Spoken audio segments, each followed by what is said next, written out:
I was more introverted when I was a young boy. And I was so curious about a lot of things, and I tried a lot of things without fear. I grew up in a Christian family. My parents, before they were married, they were missionaries. And growing up while they were raising me, my father was a pastor at a church. And my mother, a housewife, had so much time for me and my siblings. And we were all raised in the principles of the Bible. My dad had to quit his pastoral position, and that drove a lot of anger in me. And all of a sudden, sin had a reason, sin had a purpose.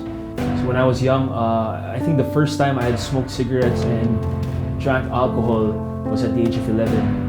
And also marijuana at the age of 11.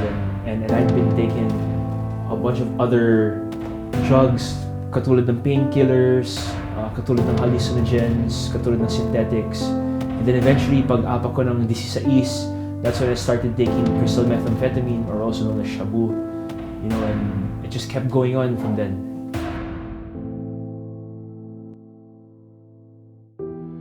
Going down the path of destruction, the first thing that happened that was painful was, I lost my family.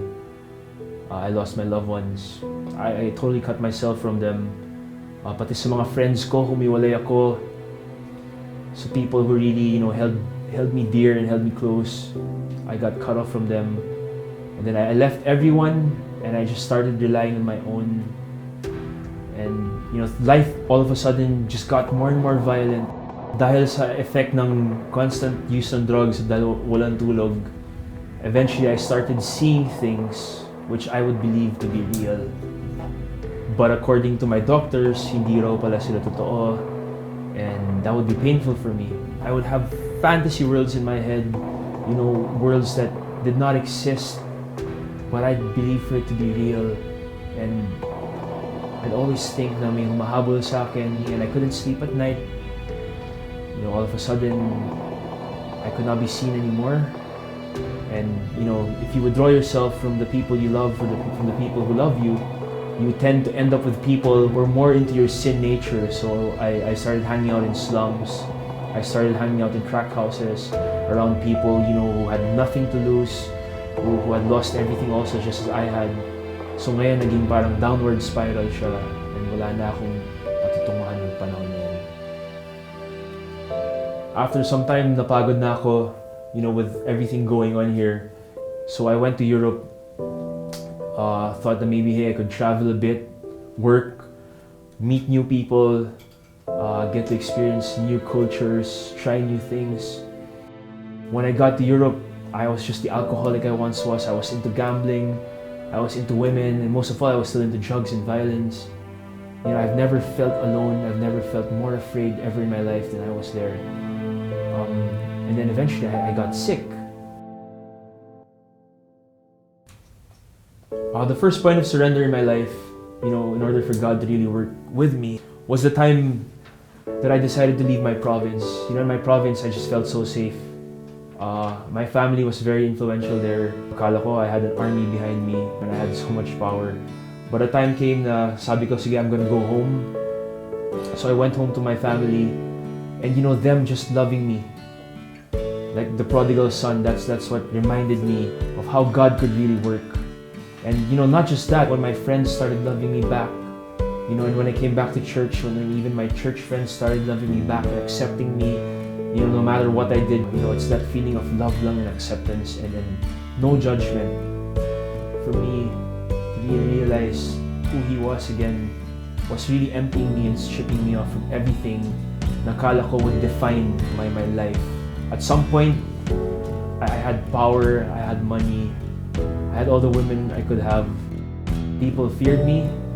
Then I had all the drugs that I could use. I had a bunch of capabilities. And kala mo minsan na when you have all these things, your life would be complete. And then when Christ stripped these off from me, I just realized ulit kung sino si Jesus sa buhay ko.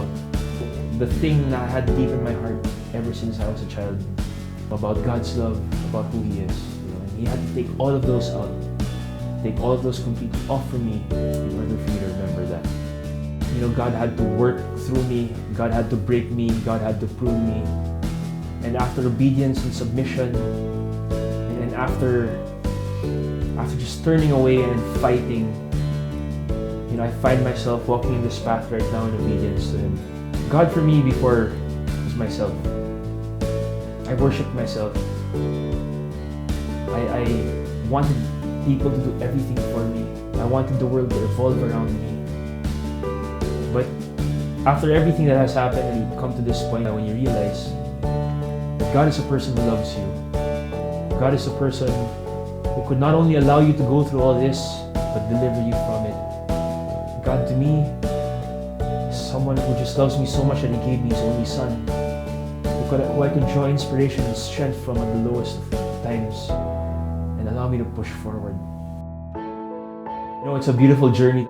I was once at a place that was so dark, that was filled with pain and grief, that was so distant from Jesus Christ.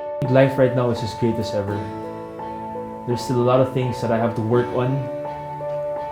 There's still a lot of things that God has to remove from me and change in me.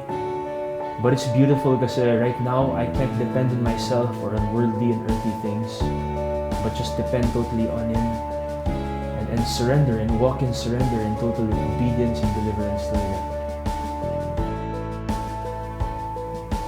I love God's Word, and there's a bunch of verses that I could really use as life verses, but I really love Joel 2:25. And I will make up to you all the years that the locust hath eaten, my great army which I sent among you. I think Joel was talking about the years in Israel that day when locusts would come and feed off all their crops and they would go into famine. And my life before was like a life of famine. I had been stripped off of everything that would really allow me to have an intimate and meaningful relationship with God.